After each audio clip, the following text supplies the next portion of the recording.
Hello everybody, how are you? I am Nalini Tyagi and today I am going to start next part of exercise 3.4. Last lecture में हम लोगों ने 3.4 शुरू किया था जिसका हमने फर्स्ट क्वेश्चन ख़त्म किया था. आज हम लोग सेकंड क्वेश्चन स्टार्ट करेंगे. तो सेकंड क्वेश्चन में क्या है, आपको कुछ स्टेटमेंट्स गिवन है, उन स्टेटमेंट्स को आपको सॉल्व करके इक्वेशन बनानी है and after that you have to solve them by elimination method. Elimination method मैंने आप लोगों को लास्ट लेक्चर में बता दिया था. तो अगर आप लोगों को किसी को भी एलिमिनेशन मेथड समझना है तो मेरी लास्ट वीडियो में जाके आप लोग देख सकते हैं. तो फर्स्ट पार्ट देखते हैं. इसमें क्या कह रहा है, स्टेटमेंट थोड़ा ध्यान से सुनिएगा. अगर स्टेटमेंट आप समझ गए तो क्वेश्चन आप कर लेंगे बहुत इजीली. तो स्टेटमेंट आपको थोड़ा ध्यान से पढ़ना है. एक बार नहीं समझ में आ रहा, 2 बार पढ़ेंगे, 2 बार नहीं आ रहा, 3 बार पढ़ेंगे. जितनी बार पढ़ेंगे उतनी अच्छे से आपको स्टेटमेंट समझ में आएगा और आप इतना इजीली क्वेश्चन को सॉल्व कर पाएंगे. तो चलिए करते हैं. कह रहा है if we add 1 to the numerator and subtract 1 from the denominator, a fraction reduced to 1, it becomes 1 by 2 if we only add 1 to the denominator. What is the fraction? So ये क्वेश्चन फ्रैक्शन का है. तो इसमें हम assume क्या करेंगे, numerator and denominator. तो चलिए स्टार्ट करते हैं. Let numerator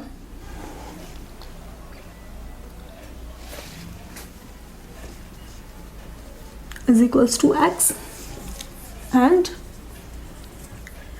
denominator is equals to y. Numerator हमने x एज्यूम कर लिया, डिनोमिनेटर हमने y एज्यूम कर लिया. तो केस 1 में क्या कह रहा है, केस 1 में बोल रहा है that if we add 1 to the numerator, तो हमारा फ्रैक्शन क्या हो जाएगा. हम यहाँ पे फ्रैक्शन भी ले लेते हैं. फ्रैक्शन इज इक्वल्स टू क्या हो जाएगा, numerator upon denominator, that is x upon y हो गया. अब केस 1 में क्या कह रहा है, if we add 1 to the numerator and subtract 1 from the denominator, यानी कि अगर हम x में 1 ऐड करें और y में से 1 सब्ट्रैक्ट करें, a fraction reduces to 1. That means हमारा जो भी फ्रैक्शन था, जो भी था, वो हमारा क्या हो जाएगा, 1 हो जाएगा. ठीक है जी, ये हमारा फर्स्ट स्टेटमेंट है. इसे हम सॉल्व कर लेंगे थोड़ा सा. x plus 1 is equals to y minus y 1, that is x. y हम इधर लेके आएंगे, x माइनस वाई, ये 1 हमारा नेगेटिव से इधर पॉजिटिव हो जाएगा. 1 plus 1 2 is equals to 0. Equation number 1 बन गई हमारी. चलिए जी केस 2 देखते हैं. फिर केस 2 में क्या कह रहा है. केस 2 में कह रहा है it becomes 1 by 2 if we only add 1 to the denominator. हम न्यूमरेटर को ना छेड़ के अगर सिर्फ डिनोमिनेटर में 1 ऐड करेंगे तो हमारा जो फ्रैक्शन है वो 1 by 2 हो जाएगा. दैट मीन्स x हमारा एज इट इज रहेगा, y में हमने कितना ऐड किया 1, तो हमारा फ्रैक्शन बन गया 1 by 2. इसे सॉल्व करेंगे. 2x is equals to y plus 1, that is 2x minus y minus 1 is equals to 0. ये हो गई इक्वेशन नंबर 2. अब देखिए इक्वेशन 1 और इक्वेशन 2 कौन से मेथड से सॉल्व करनी है, एलिमिनेशन मेथड से सॉल्व करनी है. तो हम यहाँ पे देख रहे हैं कि y के जो हमारे कांस्टेंट वैल्यू है, y के साथ जो हमारी कांस्टेंट वैल्यू है, जो कांस्टेंट है, जो हमारा b है, वो सेम है.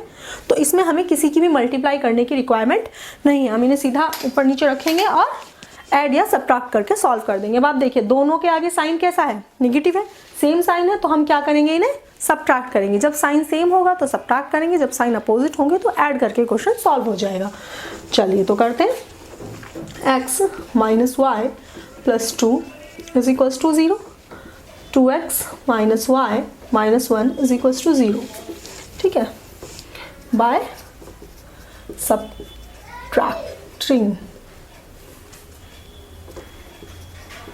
सब्ट्रैक्ट करेंगे. तो जब सब्ट्रैक्ट करेंगे तो मैंने पहले भी बताया था कि नीचे वाली जो हमारी इक्वेशन है उसके सारे साइन क्या हो जाएंगे, अपोजिट हो जाएंगे. इसके सारे साइन क्या हो जाएंगे, अपोजिट हो जाएंगे. तो ये प्लस, ये नेगेटिव, ये माइनस, ये प्लस, ये माइनस, ये प्लस, ये तो 0 है, इसका तो कोई मतलब नहीं.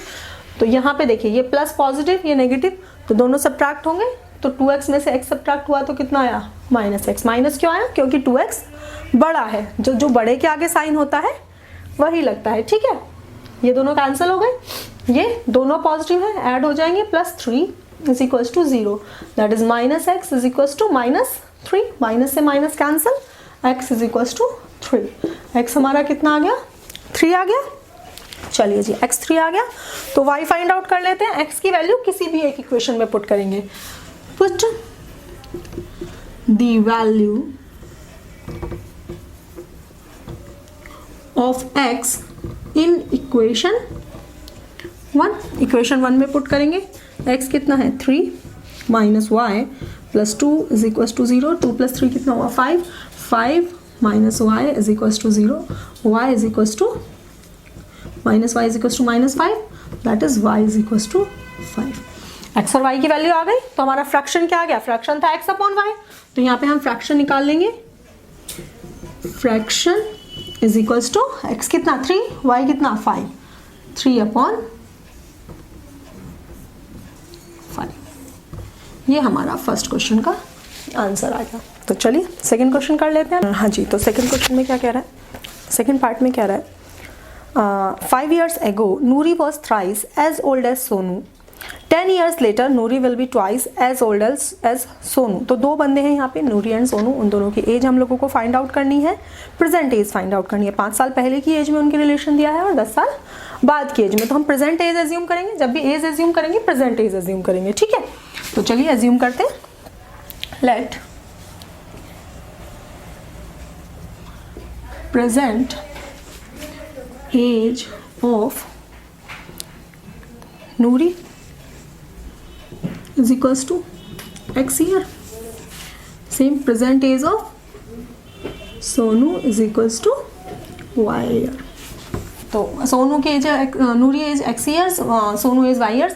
तो 5 years ago मतलब 5 साल पहले, ठीक है। तो 5 साल पहले नूरी की एज कितनी रही होगी, 5 साल कम रही होगी, और सोनू की एज भी क्या रही होगी, 5 साल कम रही होगी। तो केस 1 के हिसाब से हम क्या चलेंगे, 5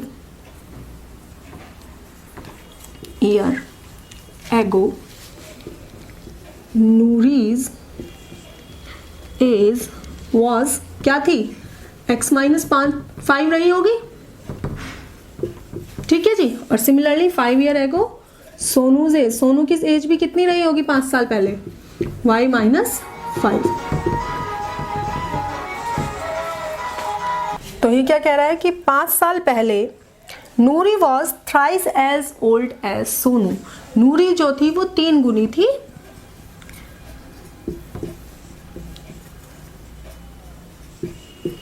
इसने कहा नूरी थी 3 गुनी सोनू की एज से। अगर सोनू 5 साल का था तो नूरी कितने साल की थी, 15 साल की थी। समझ रहे ना बात को।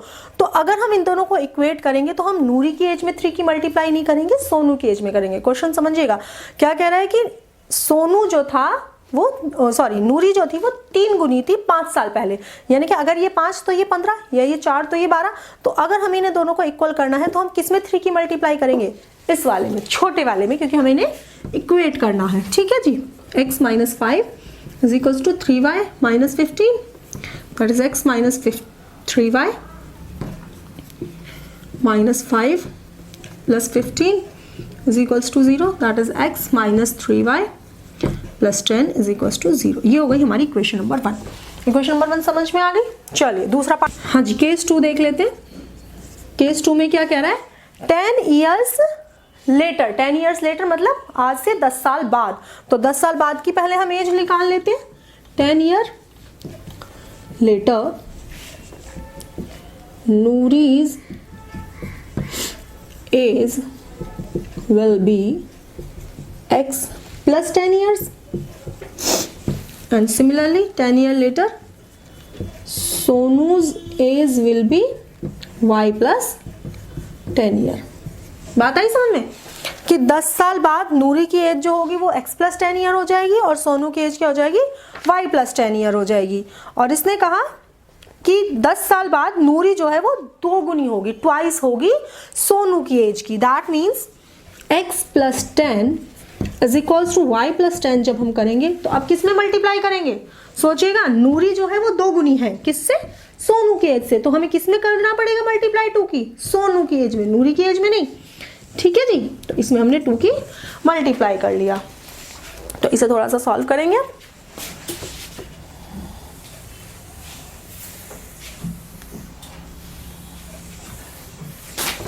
इसे ऊपर सॉल्व कर लेते हैं। यहाँ पे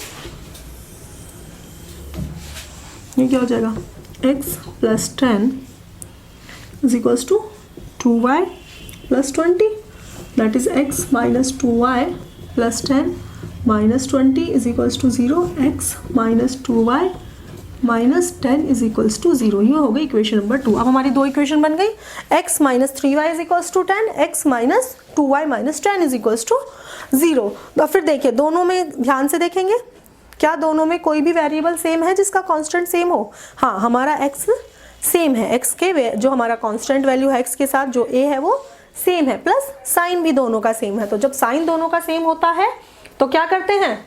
सब्ट्रैक्शन। तो सब्ट्रैक्टिंग बोथ इक्वेशंस, चलिए सब्ट्रैक्ट करते हैं। x minus 3y plus 10 is equals to 0, x minus 2y minus 10 is equals to 0। ठीक है जी, तो चलिए सब्ट्रैक्ट करेंगे तो नीचे के साइन चेंज करेंगे, ये कैंसिल, ये दोनों सब्ट्रैक्ट होंगे क्योंकि एक पॉजिटिव और एक नेगेटिव है, और साइन किसका आएगा? माइनस का, क्योंकि 3y बड़ा है, और ये दोनों ऐड होंगे, प्लस 20 इज इक्वल्स टू 0। तो y इज इक्वल्स टू कितना आ गया? 20 ईयर। ठीक है जी, तो y कौन थी? सोनू। सोनू की एज कितनी हो गई? 20 साल। y जब 20 है तो x की वैल्यू निकालेंगे, पुट करेंगे। तो चलिए y की वैल्यू हम पुट करते हैं इक्वेशन नंबर 2 में।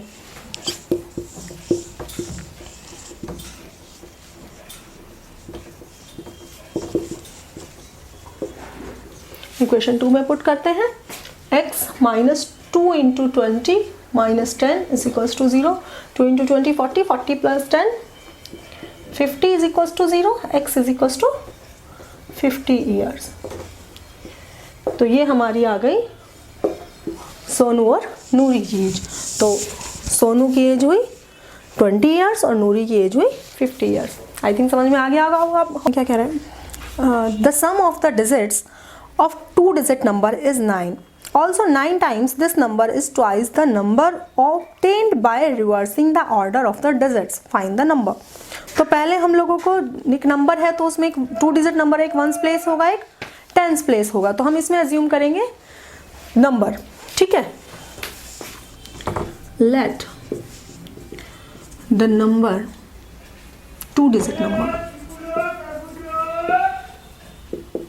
2-digit number, let the 2-digit number is equals to 2-digit number किस तरह से लिखते हैं? 2-digit नंबर जो नंबर 10s प्लेस पे है उसमें 10 की मल्टीप्लाई करते हैं, और जो नॉर्मल नंबर है उसे नॉर्मल लिखेंगे, जो 1s प्लेस का नंबर है। आपने देखा भी होगा किस तरह से लिखते हैं, 10x प्लस y।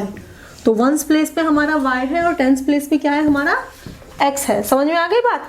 हमेशा नंबर जो लिखेंगे वो इस तरह से लिखेंगे, जब भी 2-digit नंबर की बात आएगी 10x प्लस y लिखेंगे।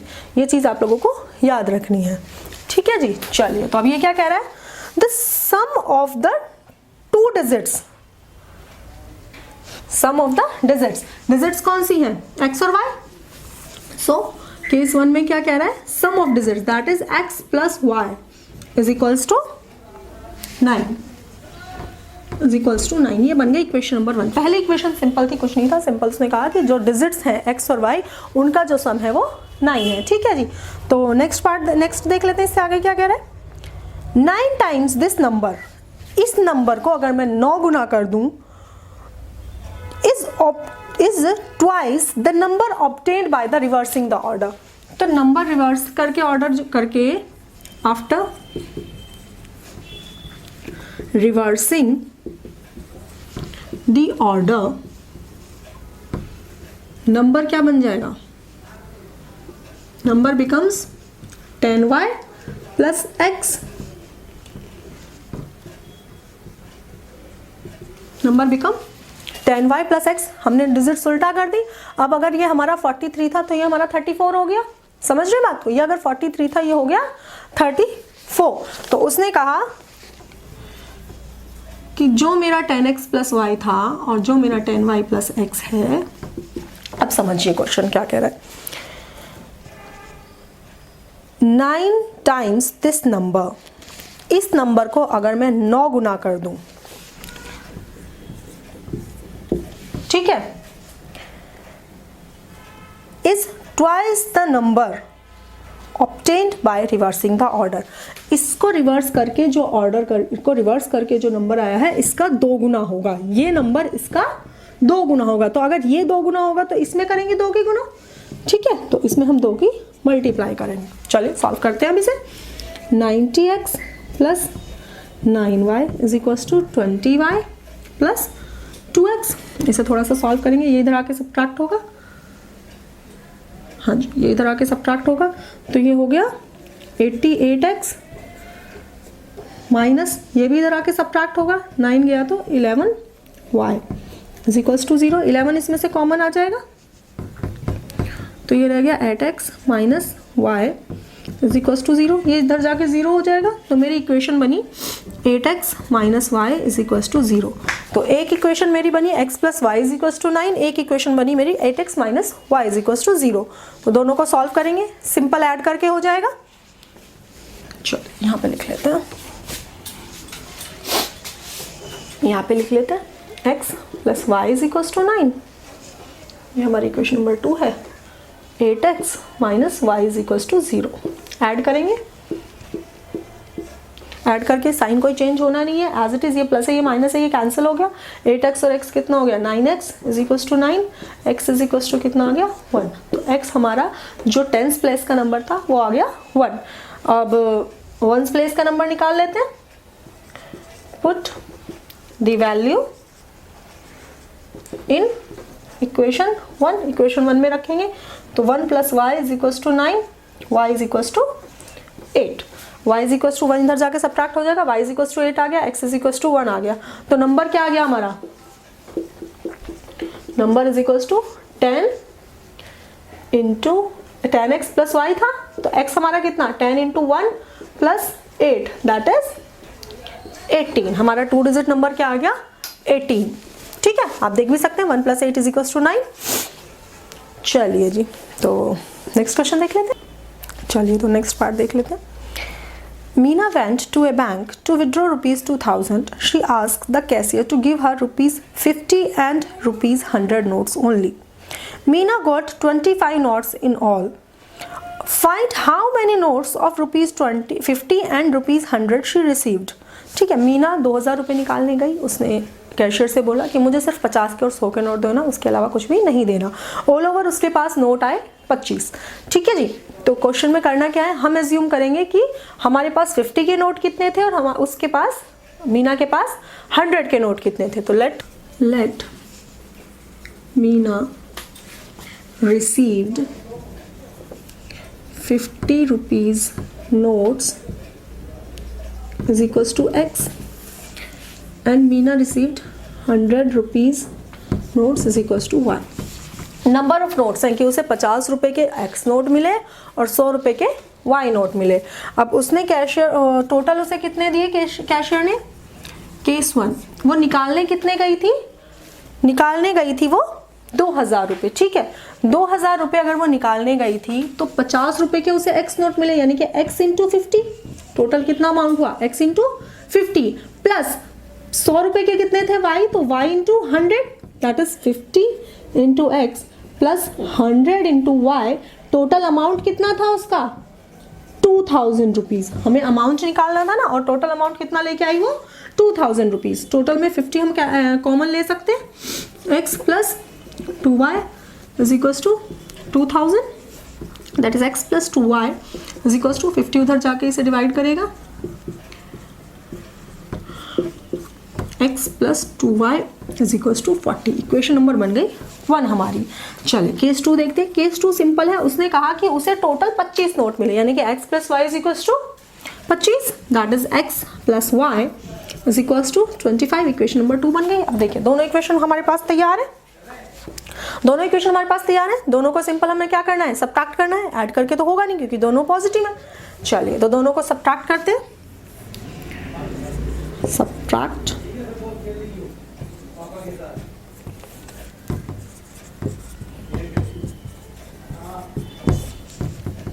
x plus 2y is equals to 40, x plus y is equals to 25। चलिए सब्ट्रैक्ट करते हैं। सब्ट्रैक्ट करने में नीचे के साइंस चेंज होंगे, ये पॉजिटिव ये नेगेटिव, ये पॉजिटिव ये नेगेटिव, ये भी नेगेटिव, ये कैंसिल। y 2y में से y सब्ट्रैक्ट हुआ y, और 40 में से 25 गया तो 50। तो उसको 100 रुपीज़ के कितने नोट दिए कैशियर ने? 15 नोट। ठीक है जी, चलिए तो x निकाल लेते हैं। Put the value of x, तो उसे 100 रुपीज़ के मिले 15 नोट, तो पुट करते हैं, put the value of y in equation 1, that is x plus 2 into 15 is equals to 40, that is x is equals to 40 minus 30, x is equals to 10। तो उसे 50 रुपए के उसने 10 नोट दिए और 100 रुपए के 15 नोट दिए।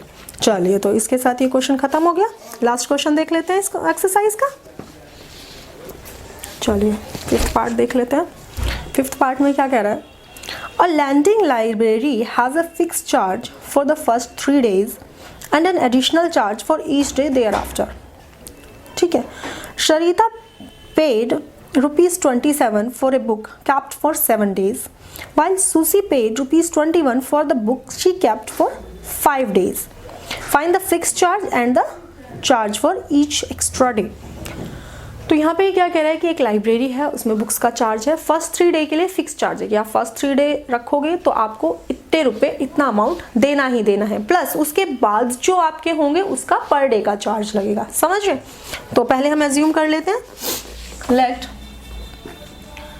Fixed charge is equals to x rupees and variable charge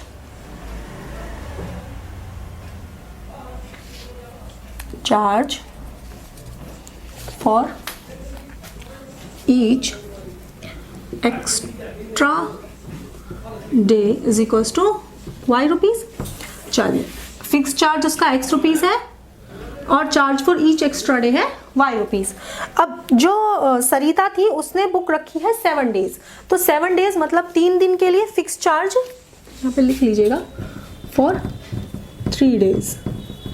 ठीक है, फिक्स चार्ज फॉर 3 डेज है, तो उसने 7 डेज रखे हैं, यानी कि 3 डेज तो उसको x रुपीज देने पड़े। उसके बाद 3 के बाद कितने दिन और रखी है? 4 दिन और रखी है। That means x plus 4y। x rupees तो उसने 3 दिन के दे दिए, बाकी 4 दिन के उसने क्या दिया? 1 दिन का y रुपया, तो 4 दिन के 4y रुपीज और टोटल उसने अमाउंट दिया 27 रुपए। ठीक है, इक्वेशन नंबर 1। केस 2 में क्या कह रहा है? सुसी ने रखा है 5 दिन के लिए, तो x तो एज इट इज प्लस 5 मतलब 3 plus 2 that is 2y is equal to 21 rupees. ये बन गई इक्वेशन नंबर 2। अब देखिए दोनों को सब्ट्रैक्ट करेंगे सीधा बाय सब्ट्रैक्ट करेंगे, तो यहीं पे कर लेते हैं। ये माइनस, ये माइनस, ये माइनस, ये कैंसिल, ये कितना हो गया? 2y, ये कितना हो गया? 6y is equal to 3। तो जो पर डे का चार्ज था वो था 3 rupees. Put the value in equation 1।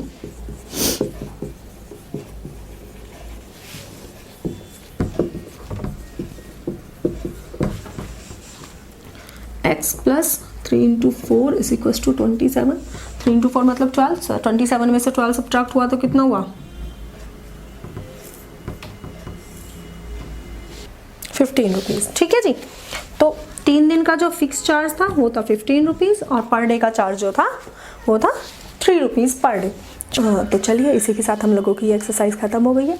Next lecture में हम लोग नेक्स्ट एक्सरसाइज शुरू करेंगे। That's all for today. Thank you very much. If you like my video please don't forget to subscribe and also like the video. Thank you.